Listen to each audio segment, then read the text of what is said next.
In today's episode, we're breaking down the 5 things that are making investors irrelevant in the most competitive era ever, and the exact strategies we're using to stay at the top of the multifamily real estate industry. By the time we're done, you're going to know the 5 levers that will determine whether you thrive in 2026 or get erased like a canceled reality star. And honestly, some people won't survive this truth. So before we dive in, here's why we get to talk about this. We have raised over $130 million from individual investors, built a $400 million multifamily real estate portfolio. We've navigated many challenging markets, sat in rooms with billionaires who literally rewrote the industry's playbook, exited over $45.2 million, and saved our investors more than $93 million in taxes and counting. So this isn't theory for us. We didn't just learn this game, we're living it. Okay, so let's get into it. Everyone thinks they're losing because of interest rates, deal flow, the economy, but the real truth is way scarier. You're losing because you're playing a game that doesn't even exist anymore. So Palm, what's actually keeping investors alive in 2026 and beyond? One word,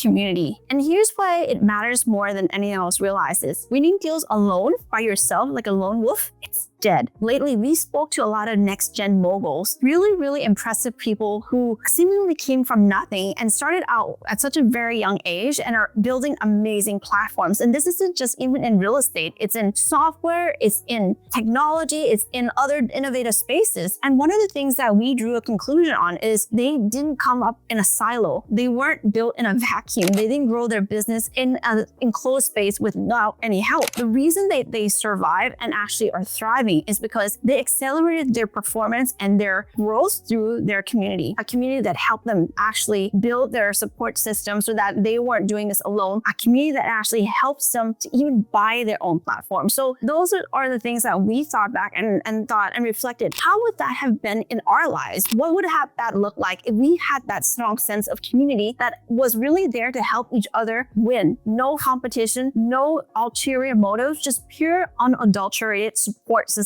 that help each other. And that's what we were really looking at. And we realized that there was something we were lacking. If we had the right room from day one, we would be dangerously far ahead by now. I would agree with that. Exactly. And that's the reason why we're building our own, a space where abundance is a default. Competition is so last season, a room where people actually want you to rise and everyone is aligned in value, growth, and integrity. The room doesn't exist for us right now. So we will create it, and that's why we will stay relevant. Palm, you keep saying the biggest threat right now is the lack of innovation. What does that even mean?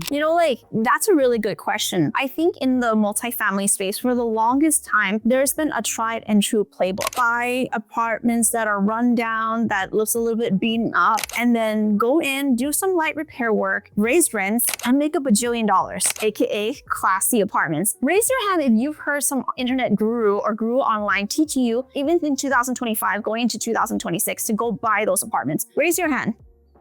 And you know what?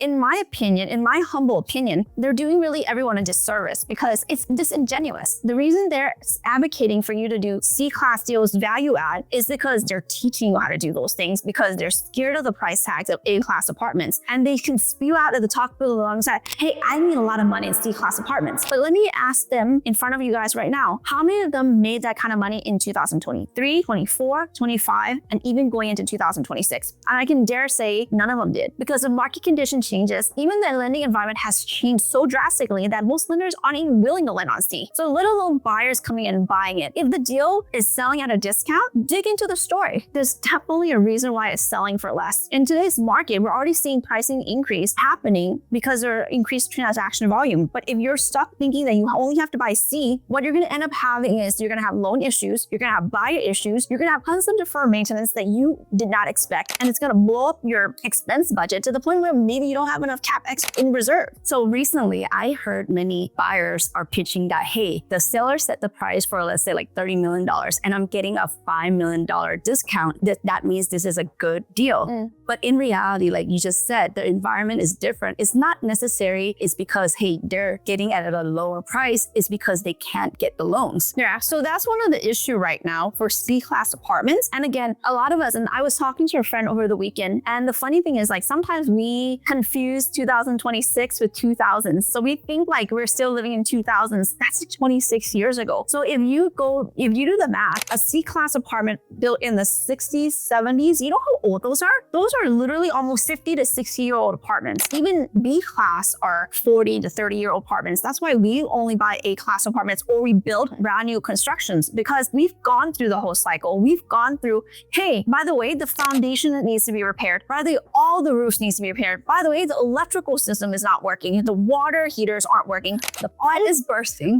The pipes bursting. All those things happen when you're buying old stuff, old properties. And so when people teach you, hey, go buy C-class, you know why they teach you that? Because it's easier to get new people to go buy stuff like that. Because it's a lower price point entry. And if you ask any more experienced people, of course they started somewhere. Of course, at the time it made sense to buy C-class apartments. Even us, we started with C-class, right? But the minute we jet right out of that space. We not want any part of it. And so for us, it would be disingenuous if we go and tell new people, hey, go buy C-class, when we know the pitfalls and the issues that will arise. There's two separate, very, very different, distinct things that I want you guys to understand. There's a difference between winning the deal and actually winning the deal. What do I mean by that? Winning the deal meaning you are able to buy the deal. A discount or no discount, a loan, raise money, whatever, right? That's really where the deal starts. That's not when you win. You win the deal when you sell the deal. When you exit. When you exit. And that's why the second win is a more important win. And when you're not careful and when you go out and buy C-class properties, it's going to be very hard for you to win the actual deal. Getting awarded the property is the beginning of the battle. It's nothing. Dealing with the expectations from your investors, making sure you do your best to preserve their wealth, making sure you help grow the property, protecting, being the best steward of the property, that's where the game begins. And if you go out and buy C-class apartments today in 2026, I guarantee you it will be very challenging. There are going to be a lot of things that you didn't expect. There's going to be a lot of issues. Even affordability will become a part of the problem, because when you're buying C-class, typically you're dealing with blue-collar workers who can't afford your rent increases to support changing the roof. All your beautiful business plans. All your beautiful business plans. Our parking. All those Amazon lockers. All those really nice, fluffy other income things that you think you can just add on, slap it on, and people will do it. Like, this is not Field of Dreams. Build it and they will not come. Build it and they will not just pay you or increase rents. There's increased competitions. There's other opportunities. There's other availability of housing options. And if you're going to charge a whole bunch of money for a dilapidated apartment versus us who are going to charge maybe less or even the same price where we have a brand new townhome, which one are you going to pick? And that's why for us right now, you have to really pay attention, because what someone tells you, and this is something we learned from one of our friends, he said, like, stop listening to people and start thinking. Does it make sense? I think a lot of times, like, we take away our logic from our smarts from whatever we do in our own business, and somehow we leave it at the door when we enter the real estate space. And we want to believe, hey, buy value add, buy classy apartments, but does it actually make sense in today's environment? It does not make sense. And if it doesn't make sense, that's not a place where you should risk your money. Your generational wealth, the money that you work completely really hard for, you should not risk that on something that just because, like, you have to ask, what is the incentive and what is the motive behind someone telling you to go buy C-class? Is it because they're teaching you how to do that, and so therefore did they need to find a conclusion to that? Is it because that's the type of deal they're able to buy? Is it because they're afraid of big dollars and that's why they don't have it? Is it because they don't have the relationships to buy better properties, which we'll get into later? Like, ask yourself, what is the reason behind them telling you that? Is it for their best interest or your best interest? And you be a judge of that. And whatever makes sense to you, you go and you do that. You do you. We're going to continue buying A-class. So our philosophy is simple. Cash flow plus appreciation plus tax advantages equal to forever wealth. But the vehicle must change. That's why we're in multifamily class A, build to rent, build to sell, private credit, hybrid structures. We're not here to recycle old formulas. We're here to innovate, adapt, and win. Okay, this is the T everyone needs: access. Oh my God. So because people really think all deals are the same, and no, they're definitely not. Two deals can look identical on paper, but one builds generational wealth and the other leaves you crying into your spreadsheet. So our Northwest Arkansas deal, we acquired back in July 2023. And at the time, interest rate was really climbing higher and higher. We didn't even know where the ceiling was going to be. Yet we were able to acquire this property at a 3.49% fixed interest rate on an assumption, while the entire world was paying 7 to 9% interest. Why was this possible? possible. Relationship, proximity, rules money can't buy. It pays to know people who know people. And that's what it's all about in 2026. High trust relationships, off-market deals, institutional level partnership, sound fundamentals, really rigorous assumption underwriting, emerging markets, exclusive deal flows, which equals generational wealth, average deal flow equals an average life. And here's exactly the scenario that we've seen in the past couple of years. We've built a tremendous relationship with our lending partner. We're able to negotiate the best loan terms because we are the Kitti Sisters, because we've built a relationship on trust with them, because we've been able to buy deals, we've been able to perform on those loans, we've sold deals that they've been the lender on. And that's why we're able to negotiate nuances that new people don't even recognize. When we negotiate our build to rent community, honestly, that was one of the toughest negotiations because interest rates were still climbing. And yet we went back to two of the final lenders that we were having competed for our business, and we were butting them against each other. And we negotiated line by line. It was very intense, honestly. It was like, no, I want this specific sentence. And then this one would come back with something else. And it went back and forth, back and forth. It had stuff to do like very technical things like rebalancing of loans, or when do you consider certain things to trigger certain events. And the key here is because of our experience being in this business for the past 7+ years, we understand what to negotiate. We understand what we can negotiate, and we understand our position with our lender because they are our preferred lender. We've built that kind of relationship. It doesn't start day one, but that's the kind of scenario we're afforded because of our long-term relationship. And beyond that, just in terms of actual deals itself, because of what we have built, we're able to buy A-class properties. And this again goes back to what I just said earlier about not all deals are created equal. When you hear, hey, the Kitti Sisters have a deal or ABC has a deal, and you think they're just both deals. Hey, the returns look similar. They look good on paper. They both look good, similar return structures, and you say like, okay, I'll pick between the two of them. And we're not tooting our own horns, but definitely dig deeper because you're gonna see there's a lot of differences that people don't recognize until they're actually in the deals. Because it's not just in terms of buying better deals, buying exclusive deals that we have access to, institutional grade deals, but it's also about operational excellence. And it's more important, not just performing deal well when it's performing well, meaning if it's a good deal, it's how it performs. But the more important part is every deals will have its own hiccups. Nothing in life is going to be a smooth sail, right? That's why mountains have ridges. And so with us, we've survived many different turbulences. We've survived many different challenges, and we've always stepped up. And that's when you invest with someone who's gone through those experiences, who you know that they will stand by you to the very end, that they are going to be here from day one. And even if you compare our deals to like larger institutional investment companies and you ask like, why should you invest with a smaller firm like ours? Part of the reason is from day one, from acquisition to exiting a deal on the sale, we will be here. We're not acquisition managers or asset managers who are looking to upgrade and just move on to the next position, who probably won't even be there to the end of the deal. We will be here from day one and we'll be here to the end. And that's why when you buy deals with us, when you invest in deals with the Kitti Sisters, you get to experience the whole gamut of us. Like it or not, we're going to be here in your life for the next 3 to 5 years. So you get the whole enchilada with us. And we haven't even mentioned, we get access to off-market deal, right? We were in off-market deal and there was no other buyers except us and a seller. Right. So the exclusivity is important because the deals aren't going to be the same. And that's like almost comparing like, hey, I have a Lamborghini and I have a Vespa, and those are both something that can transport you from one place A to place B, but they're not the same, right? And so when you're investing, even if you don't invest with us or you invest with anyone else, always really dig deeper beyond the deal, who's operating the deals, because that'll be something that will determine if you're gonna have generational wealth or you're gonna have an average life. Bridge loans. Everyone has opinions. What's actually true? Okay, so here's the truth that nobody likes hearing. Bridge loans, they didn't kill deals. People did.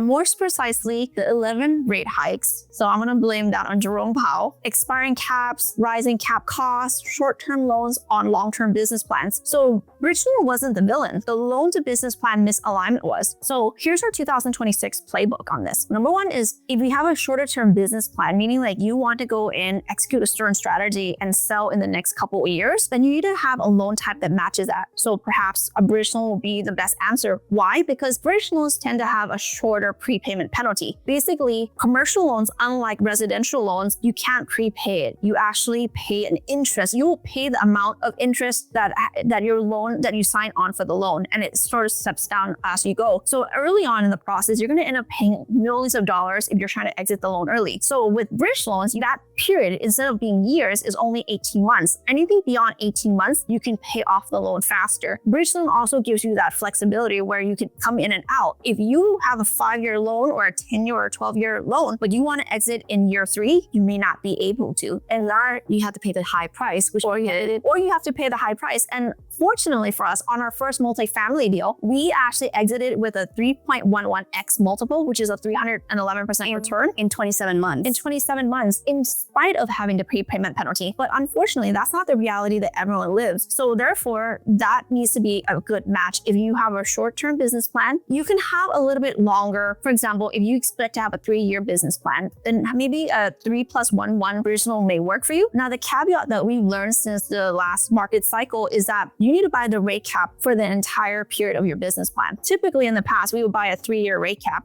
and then buy an additional rate cap every other year. But then as rate cap prices increased tremendously, that became untenable for a lot of people. And that's honestly the reason why a lot of people lost their deals. The solution to this is buy all 5 years so that you don't have to revisit this trauma. All you have to work on is paying the extension fee or any small amount that you have to. So if you have a longer horizon, then you can go with fixed debt that are a longer term duration. For example, in our BTR project, we actually have a construction loan in place right now. And once we finish the construction loan, we will refinance to what we call permanent financing or fixed debt financing that's a longer duration. Within that, there'll be options to refinance down the line. And in doing so, we get the benefit of a fixed debt with a longer term horizon. Now, here's an interesting thing that we've done recently is for our build to sell property, guess what? We have no loans on it. And that was done strategically because we wanted to make sure that this project had no undue pressure. Honestly, we did the test. We always do a sensitivity test. And in this test, we couldn't sell any property for 66 years. That's when the investment will lose money because the IRR will basically go to zero, which obviously is not even a viable scenario. So there's different options for a different scenario. In the past, we were taught, when we first started, we were taught Freddie Mac, Fannie Mae, right? Agency debt. Then when the COVID pandemic happened, those agencies went away and we were taught go bridge loan, only bridge loan, without the nuance of understanding, hey, buy the rate cap for the entire business plan cycle, making sure that the business plan works with the loan type. And now we actually learned that we need to be agile and flexible so we have options and exit strategies available. And that's why we've done all 3. We've done agency debt. We actually have a HUD loan that has 36 years left on it. We have a construction loan that goes into permanent financing probably in the next year and a half. We have regular bridge loans that we've extended. We have deals where we don't have any debt on it at all. So we have various scenarios, and that's the key is that be agile. Don't stick to one thing, one loan type. The capital stack has changed. There's a lot of options out there. Just make sure you understand those options, the nuances, the risk and rewards profile, because nothing's gonna be perfect. There's no perfect scenario. There's no perfect loan. It's just what best fits what you're doing. An analogy to this is when you actually make soup, right? You put in all the ingredients, the raw ingredients. You like, for example, I like cabbage soup recently. So cabbage, tomatoes, onions, chicken broth, chicken, stuff like that. And sometimes you put those things together, but all of a sudden this time the tomato is a bit more sour. So you need to add a little bit of some sweetener to influence the flavor so it matches. So you have to make that adjustment. You have to make that adjustment to the soup. So therefore, that's the same thing with the loan products. Like right now, the capital stack has changed. Even the capital stacks in terms of the equity, in terms of the money that you raise from investors, what are they looking for? What kind of profile? We spoke about this earlier today, is that our job as investors is always to understand what is our investors' current needs, not what they wanted 5 years ago, not what they wanted yesterday, but what they want today so that we can deliver for them. Right. This one is personal, Palm. What did 2025 teach us about partnerships? Oh boy. So we've always said this, that we live in an age of partnership, but not all partnerships are created equal. A partnership really doesn't show itself when things are good. It shows the relationship when things go sideways. And there's partners who show up and there's other partners who would evaporate. And we've experienced both. As everyone knows, 2024, 2025 has been challenging, not just for the industry, but for us as well. We're lucky that our challenges are things that we can overcome. There's other people who aren't as fortunate. And what we've seen is like our determination to preserve our investors' money is paramount to us, but it's not necessarily paramount to everyone. And that's one of the reality that we learn and we have to accept as we increase our awareness of this. Yes, we love partnering with people. We love bringing new people on because we once were given that opportunity and we still believe in this asset class so much. And we absolutely believe in the age of partnership. We would not be here without the partners who brought us along, who we helped as well. And we want to continue fortifying that. We want to continue bringing people along. Now, to be honest, that criteria has definitely changed. The barrier to entry for our partners have risen. And that's because the alignment needs to be there. Again, people can talk a lot of nice things, can have great lip service, but when, the thing hits the fan, like, what are you going to do about it? Yeah, did you even show up, right? So in the meeting, some people literally didn't show up to these meetings. And I told Nan, when we sell and we make a lot of money, is this person going to come asking for his cut? Because just because you don't agree to something in a partnership, we're never going to agree 100% with whatever we say, right? We will have different perspectives. What we strive for is, hey, what's best interest of our investors? Even if I don't agree with this path, but if I believe you're coming from a point of view of protecting, preserving the wealth of our investors, I'm game for it. If the entire group, if we all collectively agree on a path, I will show up and do 100% of the job necessary to get us to the end. Some people, they don't agree with your path and they don't show up at all. And that's unacceptable to me. And I heard other groups, they kind of get hold of the co-GPs. That's even worse. So for us right now, like I said earlier, yes, we will continue to partner with people because we're not lone wolves and we're not going to be able to do this alone. But the people we partner with, the ones that we've already gone through and vetted and know who they are, know their character, know their spirit, know their fight, we will continue working with them. But the other ones, the ones that show their true colors, never again, goodbye. And that's a loss on them because I feel like partnering with us, again, is an opportunity that they are not going to be able to experience. And new people who come in, you're going to have to prove yourself a little bit harder because of what has happened in the past. But that doesn't mean that there's no opportunities. And I think I look forward to learning and growing with all the new people that we'll have the opportunity to partner with in the future. So now, again, our standards are 10 times higher. We want partners with integrity, complementary skills, operational excellence, accountability, investor-first mindset, long-term alignment. Multifamily experience isn't required. Character and capacity are. So if you want to stay relevant in the most competitive era ever in real estate, here's the formula. Community, innovation, exclusive deal flow access, aligned capital, aligned partners. This is how you stop chasing the market and start owning the game.